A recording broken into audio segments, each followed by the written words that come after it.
can go ahead and start now, Frank. Yes, I just look at my clock. I guess it's the right time indeed. I just put my video camera too, so I don't know if you can see me, but I hope so.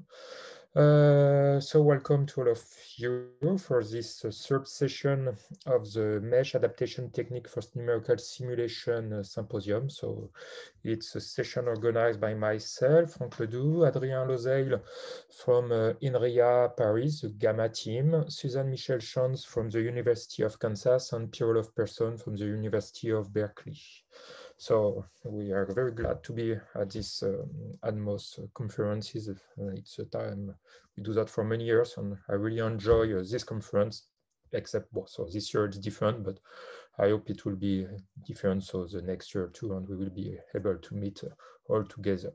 So we have 6 presentations in this session today. So we are going to start right now with the first one, which is about presenting a new conservative remap method for discontinuous numerical fields. So the presenter is Obi Rakoto Arevelo, who is a postdoc in Los Alamos National Lab in the US.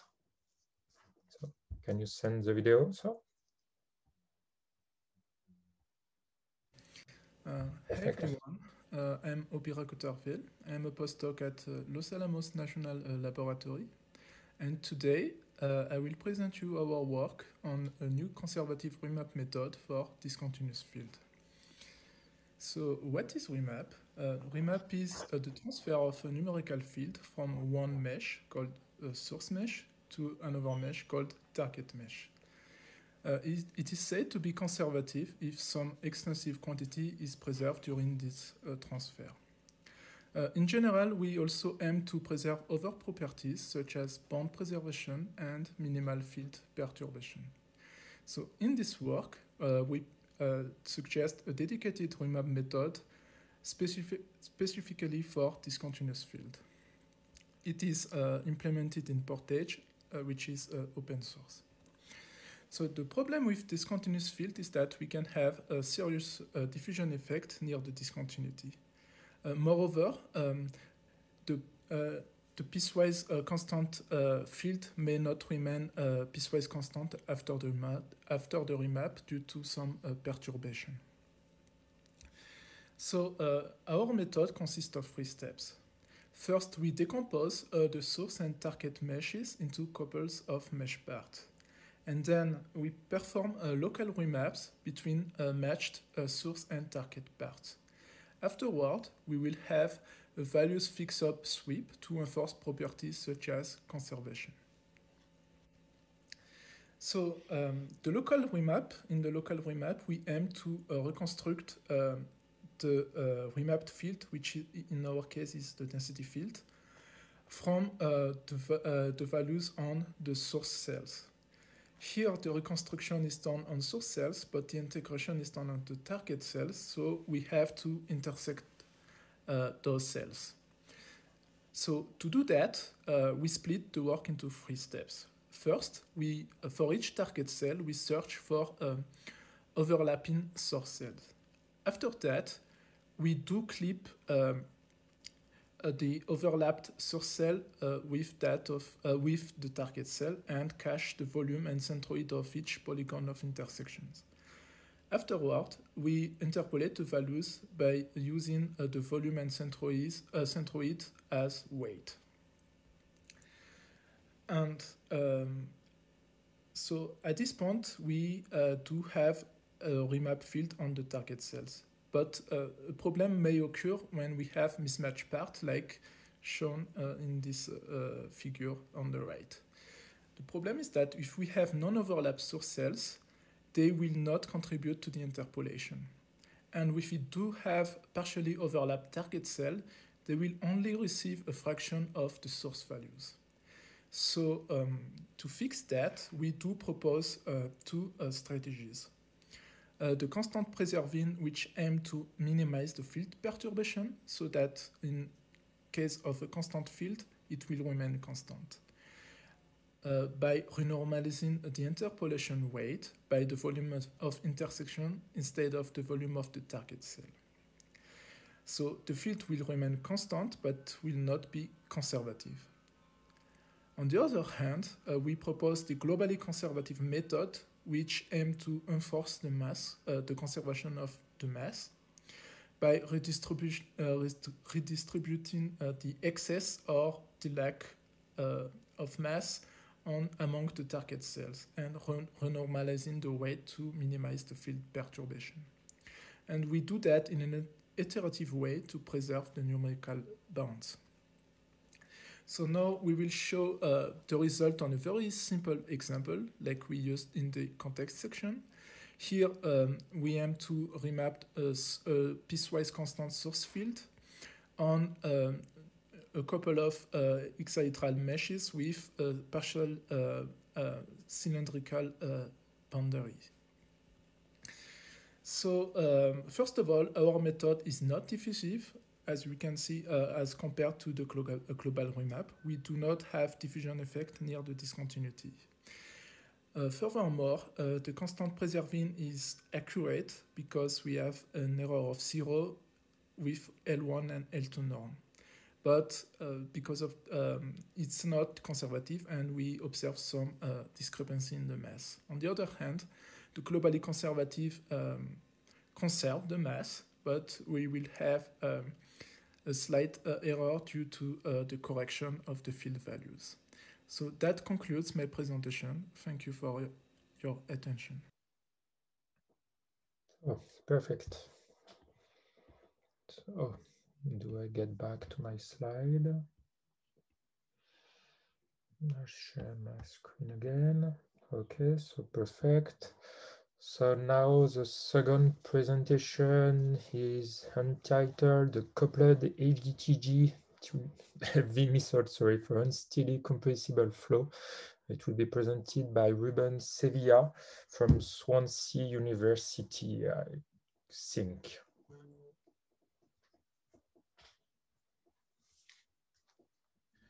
Hello, and welcome to this talk, where I'm going to introduce a couple hybridizable discontinuous Galerkin and finite volume scheme for the simulation of transient compressible flows. This is the work of Sanjay Komala, a PhD student that recently graduated and was co-supervised with Obeid Hassan. So I want to start this talk with a fundamental question in life, or at least fundamental for those using finite elements, which is to P or not to P? Or in other words, shall we use lower order elements or higher order elements? Now, lower order elements are still the most robust technique and predominant technique used in industry. However, for transient flow phenomena, they need excessively refined meshes in order to overcome the dissipation and dispersion errors. With higher order elements, you are capable of substantially reducing these errors, but they require very coarse meshes to be competitive, and geometric representation issues could appear. When looking at the mesh generation process, which is sometimes ignored, the process of generating low-order meshes for steady problems is fully automated in industry. However, this is not the case for transient flows. In addition, for higher-order methods, it is still difficult to get curved meshes of complex industrial configurations. So in this talk, what we are proposing is a combination of HGG and finite volumes to bring together all the advantages of low-order and higher-order methods. So we subdivide the mesh into two regions near the aerodynamic object, where the mesh is fine enough for a steady flow simulation to capture the geometry and the aerodynamic forces. We're going to still employ the finite volumes. This way, we don't need to generate higher the curvilinear mesh. But far away, where the mesh is not good enough to capture the transient effects, rather than adapting the mesh, what we're going to do is we're going to employ higher order elements. In particular, we're going to use HTG, which will allow a very easy implementation of higher order elements of different degree in different regions without modifying the mesh. Now, the two schemes that we are using are fairly standard, especially the finite volume scheme. Is a vertex center, stabilization, shock capturing, and is fully implicit. With HGG, it's a bit more recent, but it's got the same properties. We use stabilization, shock capturing, and is fully implicit also. Now, the coupling in between the two schemes, which is the technical aspect, is done in a monolithic manner, imposing weakly the continuity of the solution and the normal fluxes. And you need to be careful because the control volumes of the finite volume are not conforming with the elements of the HGG. We've tested this scheme for several test cases. We proved optimal convergence in space and time. We also shown that there are no artifacts due to the shocks crossing or being aligned with the interface in between the two schemes. However, I will show today a wind gust example. So the wind gust is generated in this box in red and travels towards the airfoil. On the left, you have a mesh that is designed to capture a steady flow using a lower defined volume. On the center, you have a mesh that is refined to capture all the transient phenomena, from the gas generation to the gust impinging in the wing and going after that. On the right, what you got is the original mesh designed for a low-order steady simulation, but in different colors, you will see the degree of approximation that is used in those elements that are coarse in order for a low-order element to produce an accurate solution. Okay? So near the airfoil, we are using low order, far away, we are using high order. You can see the simulations here. Obviously, on the left, the gas is completely dissipated due to the use of coarse elements with a low order scheme. The reference solution is shown on the center. You can see all the flow features, the gas generated in the box. And on the right, what you can observe is that in a region very small near the wing is where we use the low order elements. Far away, where the mesh is coarse, we're using the higher order elements, and we can replicate exactly the transient flow effects shown in the center. Now, we tested different problems in 2 dimensions, in 3 dimensions, with multiple wings, okay? And in all cases, what we have observed is our method is more efficient than a pure finite volume code, meaning that it's faster to reach the same level of accuracy. It uses less memory, and some work to be done in the future is to add the viscous effects and also automatic degree of adaptivity. I hope that you enjoyed the talk, and I encourage you to check the details in this paper, which was recently published, or you can also write directly to myself. Thanks. It was very nice presentation. So share my screen again. Okay, so we are going to the third presentation, which will be done by Susan Shons from the University of Kansas in the US. And she's going to talk about the subject whose title is a multi-objective optimization approach to untangling and mesh quality improvement of quadrilateral meshes.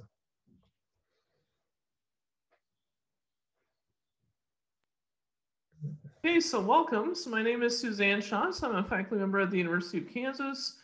This is joint work with my PhD student, Moeen Muradi. And the title of our presentation today is a multi-objective optimization approach to untangling and mesh quality improvement of quadrilateral meshes. All right, so in the way of motivation, there's many different sources of mesh tangling that can occur. So for example, if you're generating either an all hex mesh or a high order mesh, you might find that it results in a tangled mesh. Also, application problems involving mesh deformation and or mesh smoothing can also result in such meshes. Now, the reason that's a problem is because if you're going to use your mesh in a simulation, for example, if you're going to apply a standard Galerkin finite element method, that particular method requires untangled meshes to obtain results that are physically valid. And it also requires high quality meshes. And that's because you want to obtain accurate finite element simulation. So you can see why it's important to both be able to untangle a mesh and then basically improve the quality of it. The figure below shows several different potential sources of mesh tangling, from applications ranging from, let's say, computer graphics to tire modeling to biomolecular modeling. All right, now I'd like to talk about some closely related research. So our goal here is to be able to combine basically mesh untangling and the mesh quality improvement problems together into a single optimization problem to be solved. Now that style of research first initiated with Rafael Montenegro in the meshing community back in 2003. He was looking at doing simultaneous untangling and smoothing on tetrahedral meshes at that time. And then in my group with PhD students, Jibum Kim and Thap Pan and Tanarik at Penn State, basically in 2013, we published a paper that was looking to extend those results of Rafa's group.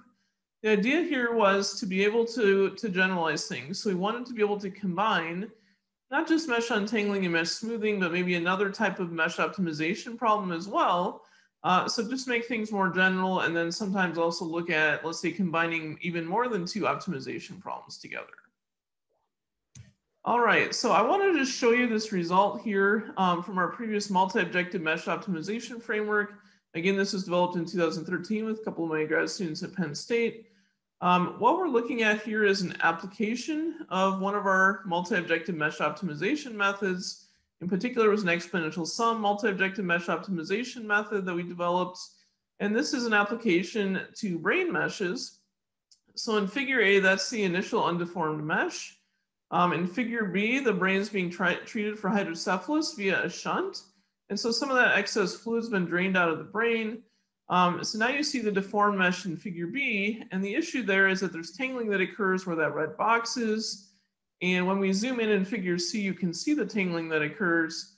However, when we apply our an exponential sum multi-objective mesh optimization method, we do get an untangled mesh in figure D. So this is what we're trying to generalize now to quadrilateral meshes. All right, so our minimization problem here is to minimize the maximum of the objective functions. So you can imagine one objective function there for mesh untangling and another one for mesh quality improvement. And then if you look at the figure below, that's for a reference quadrilateral element, and several of the different alpha i's and L sub i's and so on are used in the quality metric definitions on the next slide, and those are needed to define the objective functions.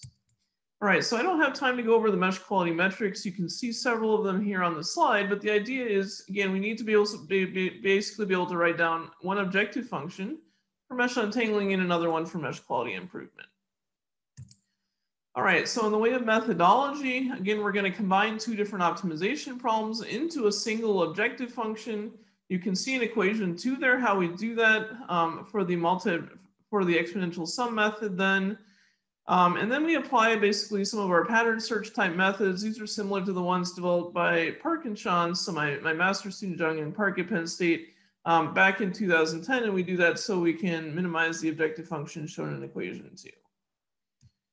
All right, so for conclusions, what we're doing is we're extending our previous multi-objective mesh optimization framework so that it can handle quadrilateral mesh elements. The idea is that there's several unique challenges that occur when you're trying to do untangling and mesh quality improvement with both quad and hex elements. First of all, the optimization problems are non-smooth. Second of all, you get into more complicated types of tangling. All right, and I'll just end here with my acknowledgement slide for my funding. Thank you very much. Thanks. Share my screen again. So now our first presentation, which is about adaptive tangential relaxation and surface fitting for higher order mesh optimization. And so the presentation will be done by Vladimir TMOP, and I guess it's from Livermore National Lab in the US. Looking at the name. Hello, my name is Vladimir TMOP. This talk is about adaptive mesh optimization with focus on tangential relaxation and surface fitting applicable to higher meshes. The project is a collaboration between our team at Lawrence Livermore and Patrick Knapp. First, I want to state clearly what's the framework of our work. Our goal is to derive mesh optimization methods that are based on finite element operations as much as possible. So we represent a mesh like this: xi are nodal positions, wi are higher order finite element basis functions, and we improve the mesh by changing xi. So it's node movement with fixed topology. And we want to use the same approach to do fitting and tangential relaxation of mesh faces. I want to stress that we focus on implicitly defined surfaces, for example, level set function with no analytic parameterization. Before going into the details of the mesh alignment technique, I want to make a quick overview of the mesh optimization approach we have. So we use a TMOP where the user defines his application-specific target elements, and then there is a mesh quality measure mu that measures the differences between the target elements and the current physical elements. This difference can be measured in many ways. This is the Jacobian decomposition. We can measure difference in any of these geometric parameters or any combination of these. We have different metrics that can be seen in this paper here. And finally, the mesh is optimized by doing variational minimization over the whole mesh. We solve this for the gradient to find the optimal mesh positions. The alignment technique in this presentation will be processed by adding a penalty term to this functional. Now we want to align implicitly defined surfaces like the one shown here that leads to this alignment, and this is why we call the method adaptive, because it can use discrete simulation field to align the mesh. Now if we call the level set sigma and we go to this picture, we have the zero level set here. The idea is that we have a marked node that we want to move to the zero level set, like this. Now this is forced with this penalty term. F mu is the standard mesh quality part, and sigma bar is supposed to force the alignment. The bar here represents the fact that we only focus on marked nodes. In this example, we only want to affect x2 with this term. Now the definition of sigma bar is this, but there are some technical requirements. First, as we want to force these exactly specific nodes, and we want to align specific faces, the finite element basis for sigma must be interpolatory, and the nodes of x and sigma must coincide. Then to get proper derivatives, we do this trick where we replace the coefficient sigma I with this expansion, and this allows, when we take derivatives with respect to x, actually to see the change in sigma as the mesh moves. Here I only want to state that we can compute all derivatives through finite element operations, first and second derivatives, and all the formulas are in this paper here. Now we go to some results. This is the toy problem I've been showing. We always try to align to a ball around the origin. As you see, 2D and 3D, all element types, it's the same method, and we get the expected behavior. These are the 2D and 3D metrics we are using. They are well posed and polyconvex, so at least the quality part of the mesh quality part of the functional has a minimizer.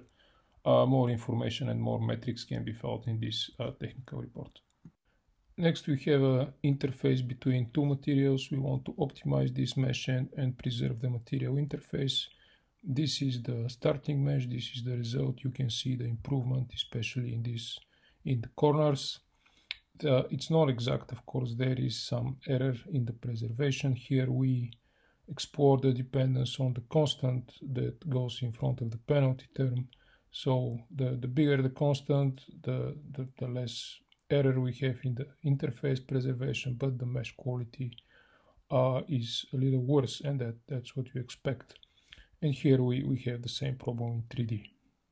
And finally, this is another interface test. Again, we want to optimize the mesh and preserve the interface, but in this case the level set has a kink. It's not as smooth, so we have this feature here.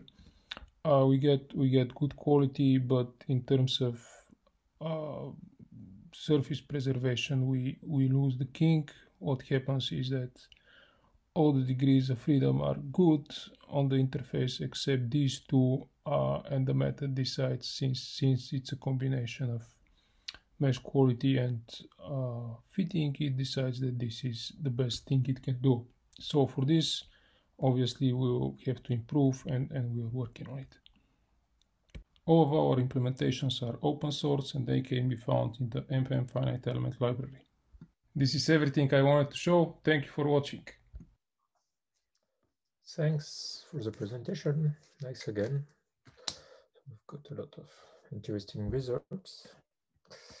So now the next presentation. So it will be from Jeroen Wakers. So sorry if I mispronounce your first name. From I don't remember from where you come. École Centrale de Nantes, I guess. Yes, that's right. And the talk will be about the industrial application of adaptive grid refinement, the case of fine marine.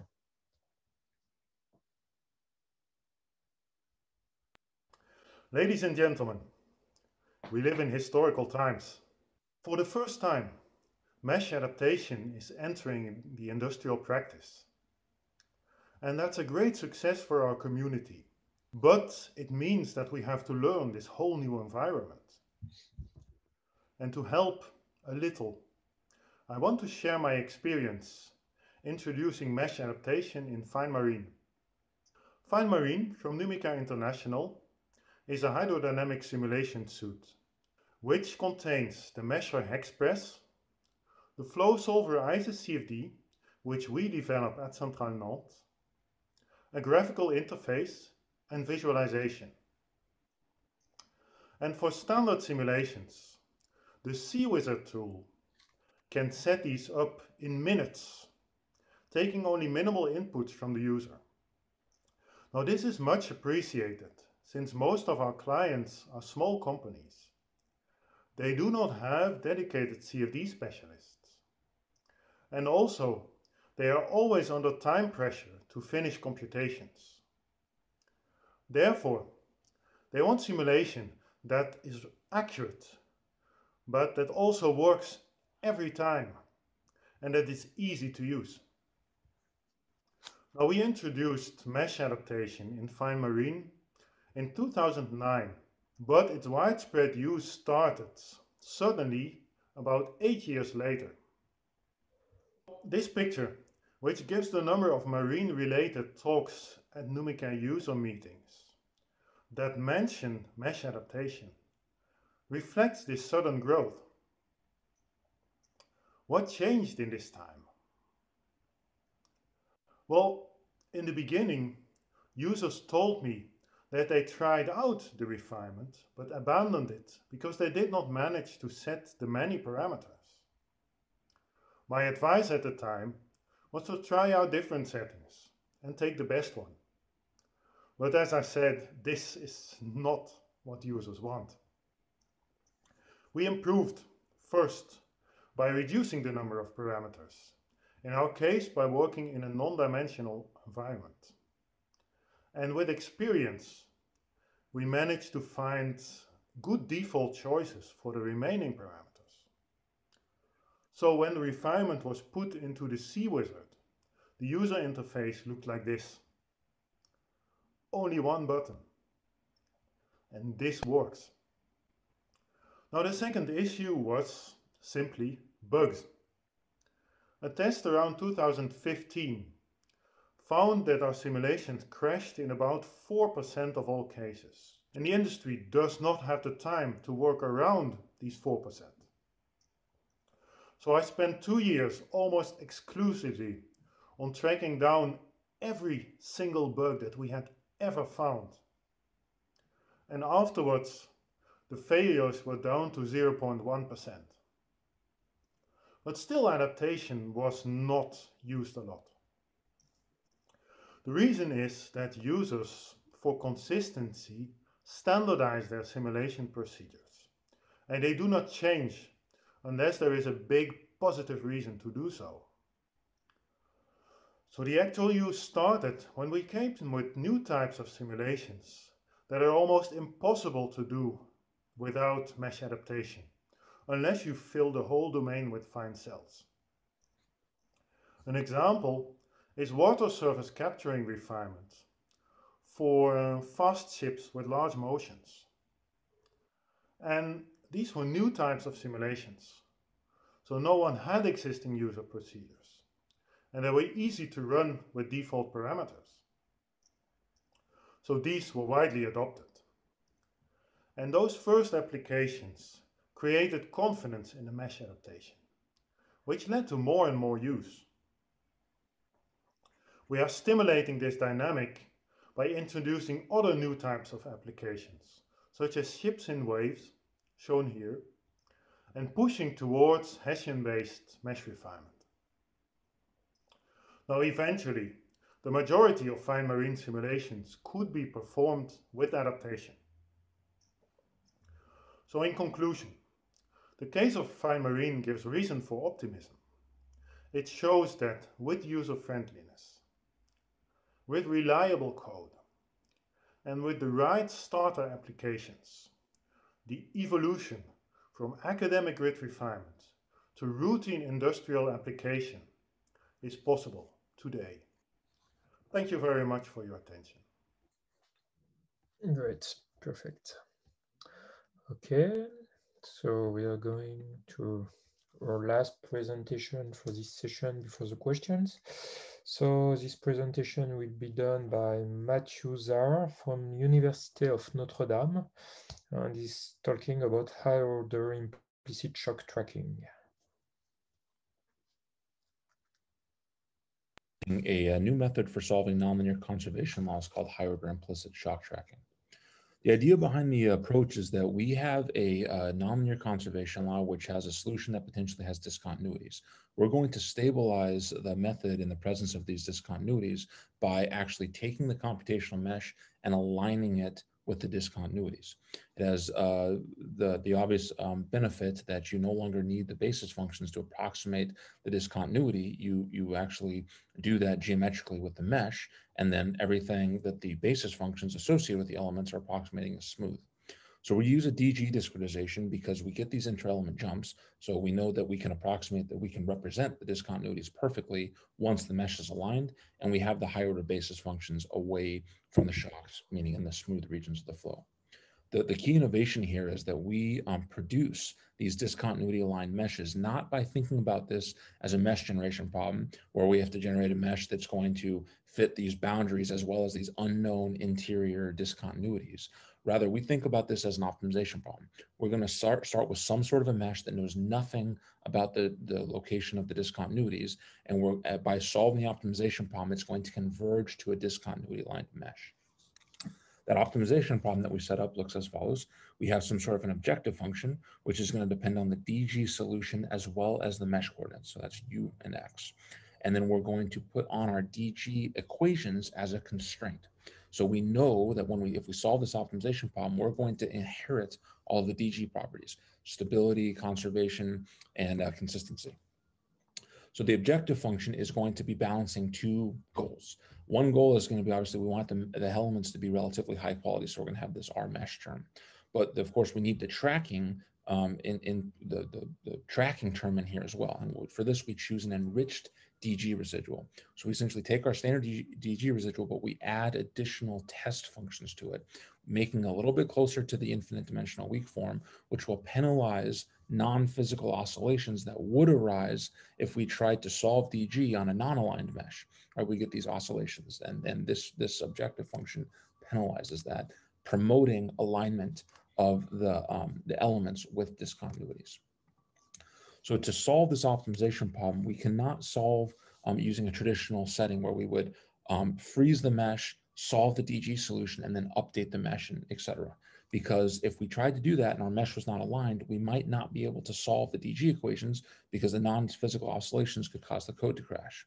So instead of that, we lump the DG variables and the mesh coordinates into a single vector and update that vector, that entire vector, simultaneously.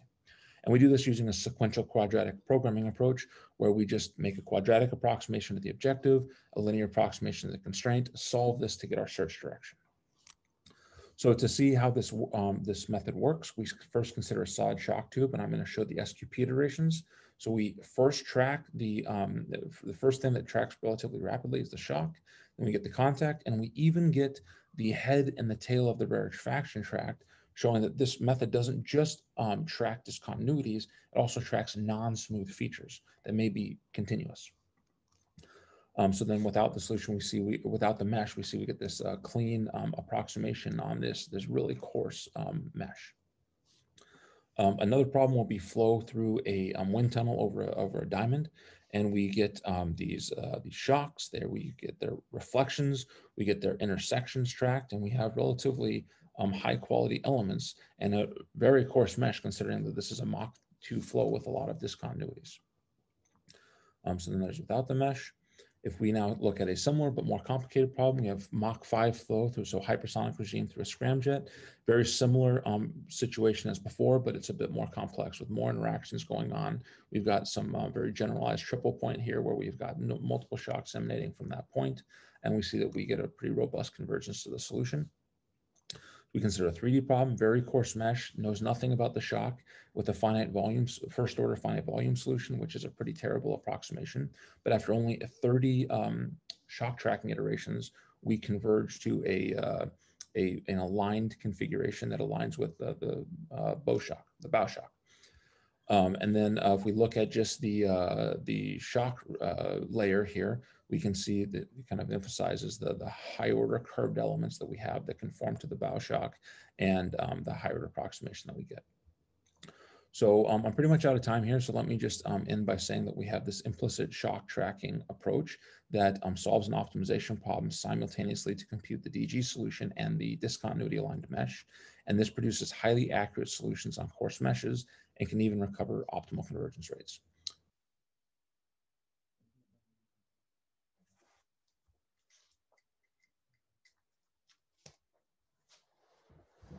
Okay, great. So I'll just go back to the different presentation on this slide. So we've got for 6 presentation. I've just seen that we had some questions, so I don't find them again. So Vladimir asked for something, I guess. Where are the discussion? I don't find it. Great. I see that Vladimir Garanza asked for a question. Can you talk or I can ask? Yes, I give you the mic, I guess. Does it work? Is it fine? Yes, can you hear me? Yes, I can hear you. Perfect. Okay. My first question is to Vladimir. Are you using any sharpening functionals? Because it may happen that your interfaces are not smooth. So there are lots of papers or work on sharpening functionals.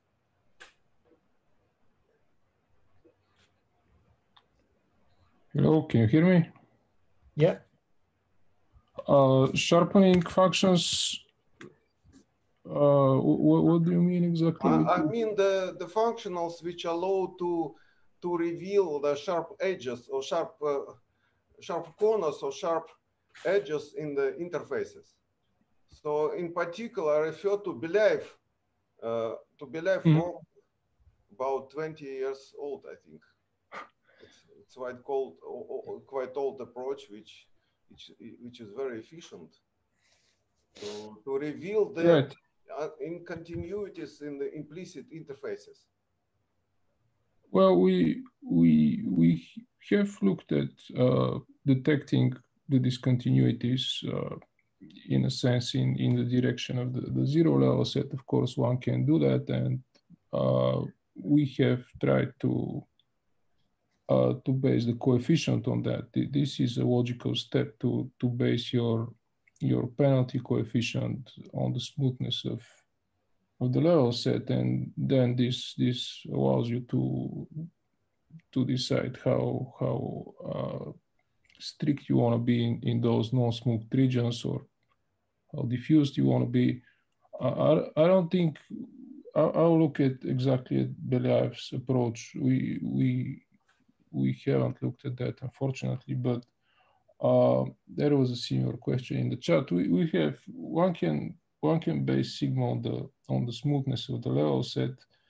One problem with that is then when you differentiate, you also need to differentiate sigma when you move the mesh. But to answer the question in the chat, the question in the chat is, have you tried making the parameter sigma heterogeneous and defined as a function with respect to the max curvature of the interface? The problem with those regions is that at the end of the day, you need to differentiate the level set function. And this is unrelated to sigma. And when you want to differentiate that, then it's not well defined. You're just undefined. The solver will always struggle there. So for these cases, we will probably just move away from strictly finite element operations. We can fix the nodes completely if for the cases of interfaces or do some more geometrical projections in the case of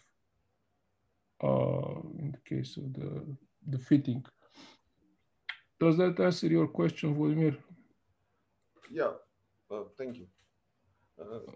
Thank you. Can I have another comment? Yeah, please go ahead. There's a comment to Susan. Susan, about the references to untangling. I repeat this on every conference that I think that untangling as a problem was set up by Sergei Ivanenko in the end of 80s. And actually he also later formulated the idea that we later proved this in the recent paper actually on C-graph, that untangling can be done in a finite number of steps. So it was never published, I think, in the Western journals. It was only in Russian preprint. So this is a short historical note. Okay, it would help if you could put the reference, or at least the author name in the chat. Okay. Oh, I guess what I would say to that is I wasn't claiming that untangling was started by, let's say, Rafael Montenegro. What I was trying to say is that his work was the first one I'm aware of that combined smoothing and untangling from two different objective functions, combining them into a single objective function so that you could solve one optimization problem and get both a smooth mesh and an untangled mesh. That's what I was trying to say. So I wasn't trying to say he started the field of untangling or anything. But if you put the one you mentioned in the chat, this will help strengthen our discussion. Thank you. Yeah. Thank you.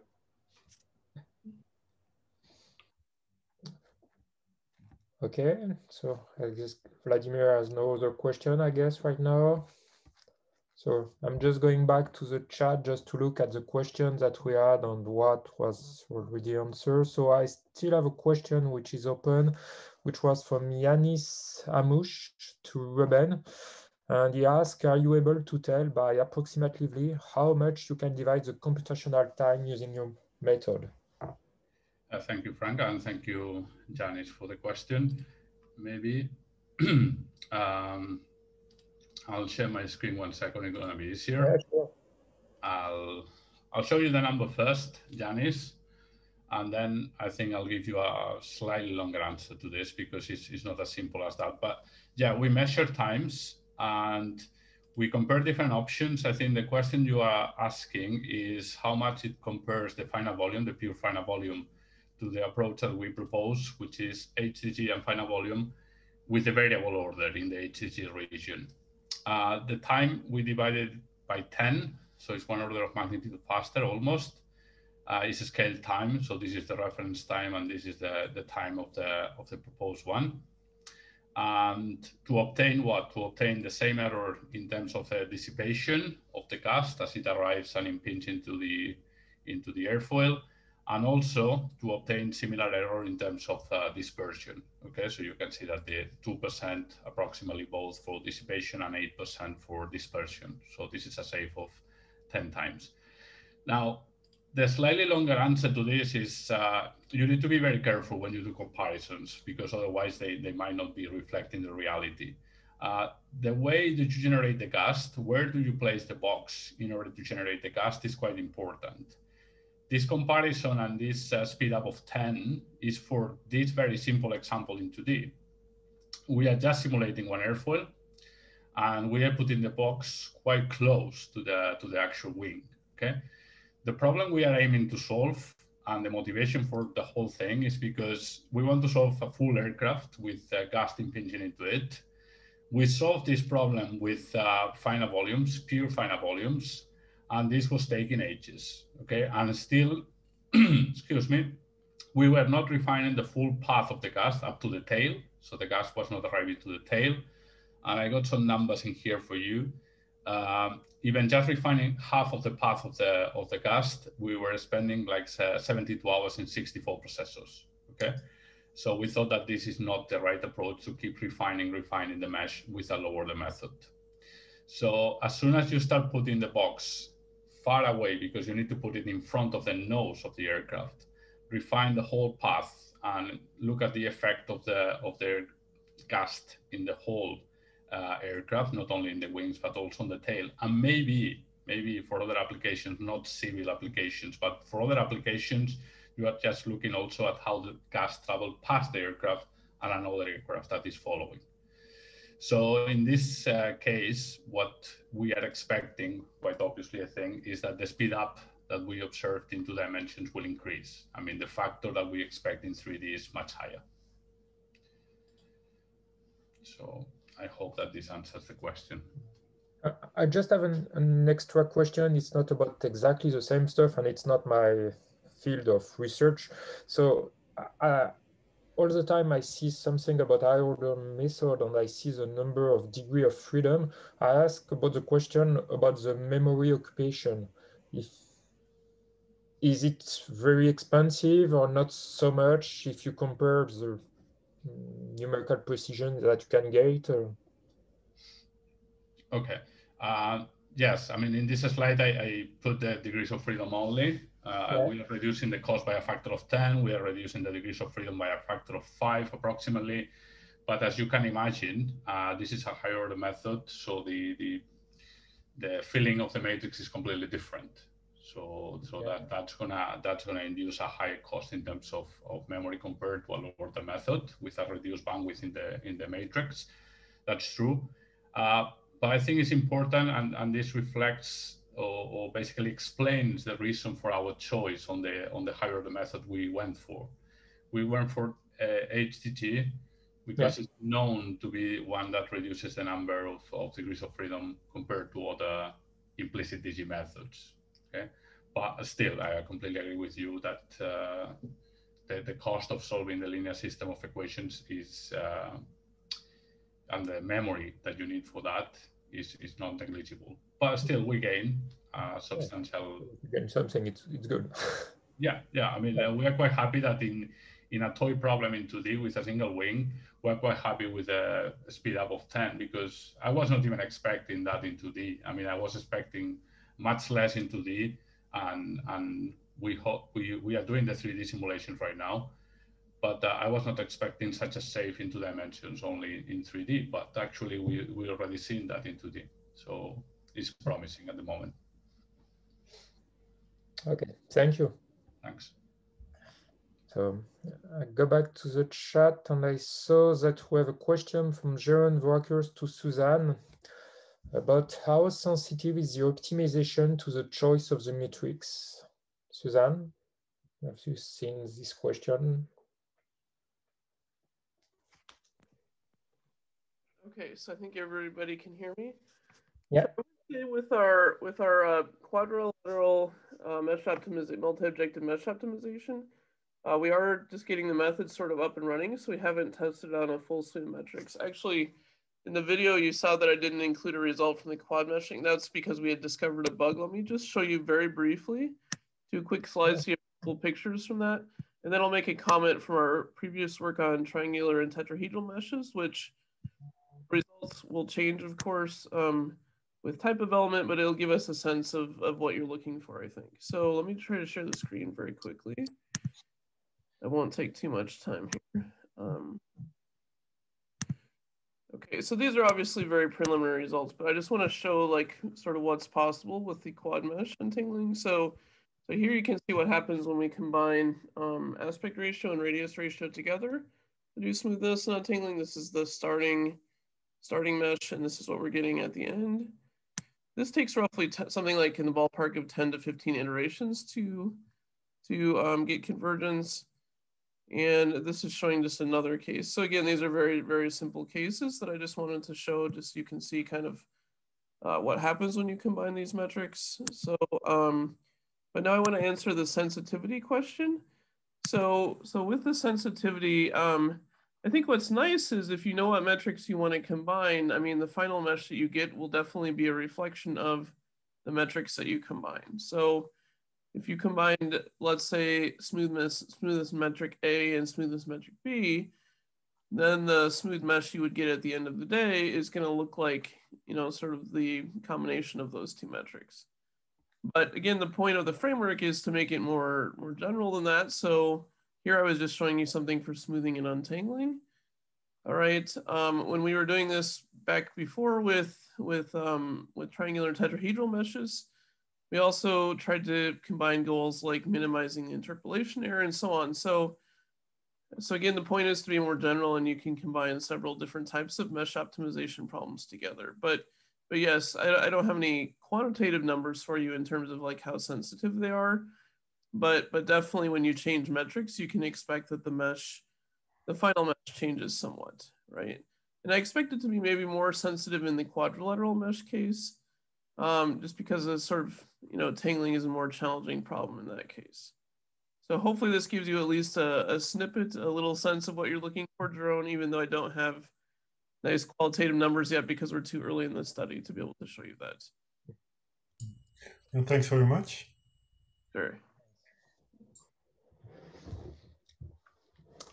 So if I go back to the chat, I see that Pedro Diaz has a comment. I will say a comment, not a question to Jeroen. So, and I agree with him that the talk was very nice. And I have a question about that to Jeroen. In fact, I just have to say, could we not just say that, in fact, what you talk about mesh adaptivity is just that it was not mature enough 10 years ago for being usable for the type of users you can have for Numerical or some other companies? Well, I would say that it wasn't mature enough, but yeah. Also I think we were not addressing, at least I was not thinking about the same problems that I'm thinking about today. Yeah. I wasn't thinking in terms of user friendliness.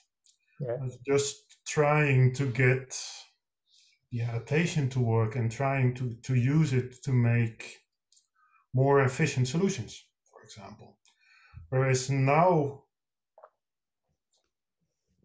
if you ask me today, I would say being more efficient is still important, but the main thing that's going to convince a user is to be able to do simulations more easily. Yeah.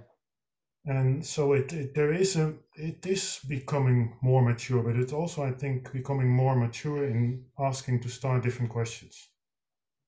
Okay. I hope that makes sense. Yeah, that makes sense. I agree. Thank you. And if I could react to Pedro. Yeah, sure. The subliminal message would not be about funding. It's more that I find it strange that, without talking about myself, I have the feeling that our community is changing the world at this moment. Yeah. That we are changing CFD. But the world is changing so fast that it doesn't even have the time to notice at the moment. That would be my reaction. Thanks. Okay, just checking the chat. I don't have any other questions, so you have time if you have some other question. We have about 10 minutes before the end of this session, so we can also have some other discussion. I would just like to know if Obi Marakoto is here or not. I don't see his name. And in fact, I had 1 or 2 questions to him about the first presentation, and I don't see him. So, Obi, are you here? So, I don't think so. So I guess it was too soon in New Mexico to be at the right time today, but I guess it's totally different for Vladimir Tomov. He's in Livermore. I guess he has it's not the middle of the night. I don't remember exactly, but it could be very soon right now. Okay, so I can just see that we get the paper listed by Vladimir Garanska for Suzanne. Okay, we've got this one. So maybe I have some extra question, but it's very naive. I have a question for Ruben Sevilla, and maybe from some other guy about, I guess Matthew can reply to another point. It's the fact that you have to generate high order meshes at a point. And sometimes I get the feeling that first, I know it's not easy to generate. And when you have some simulation where the mesh is moving, you have to try to not smooth or not untangle, but you have to take care of how you are going to, yes, get some kind of inverted elements. And the problem is really more complicated than with linear elements. So do we have to face this problem? Is it something very hard, and I mean something that could be prevented to use it at an industrial level, or not at all?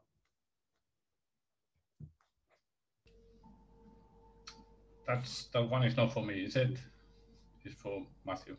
Yeah, I guess Matthew could reply more indeed, but yeah, I can comment on that real quick. yeah. So we do not fix the topology of the mesh. I mean, we just generate any kind of a unstructured mesh of the domain to start with. So if you have curved boundaries, that means, you know, curved high order elements for that. So that's just kind of standard high order meshing generation problem. And then from there, we start the optimization. And if the discontinuities are complex, it's just pretty hard to be able to fix the topology of your mesh and actually track those discontinuities. But if you use simplex elements, triangles, tetrahedra, we only do one mesh operation, which is we remove elements via edge collapse. So when we have an element that starts to kind of, you know, you have a shock, you have elements that start to kind of collapse onto it. If the optimizer, let's say, can't preserve the quality of the element and the elements get too skewed, we just remove it. And usually it's pretty effective of once you remove it, the remaining elements are pretty close to alignment, and then just a few more iterations to get them actually aligned. So the early examples that we did with just, you know, kind of simple bow shocks that are, you know, pretty simple in topology, we didn't have to do the edge collapses. But when you get to that diamond problem that we had, where you have the shocks that are kind of intersecting and triple points and things, we were not able to even get close to doing those without having the edge collapses in there. But we don't do anything else really fancy on. I don't really call it a mesh generator because that's all we do. We don't do edge, you know, swaps or anything like that. It's just we have a mesh regularization term in our objective function, and we do edge collapses. Okay, and there will be an interest to add some refinement in the topology and to add some elements, or not at all in your problem?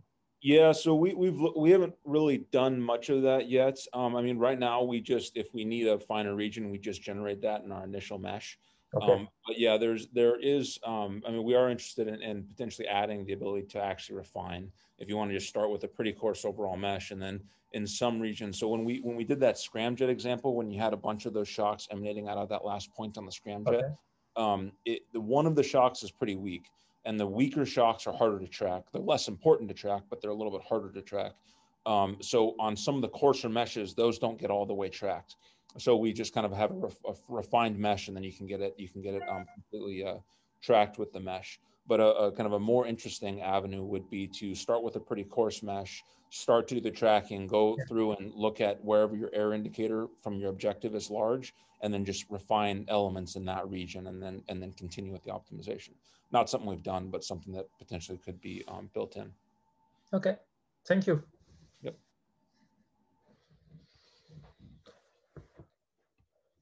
Okay, so do we have some other question or comment about this session before concluding?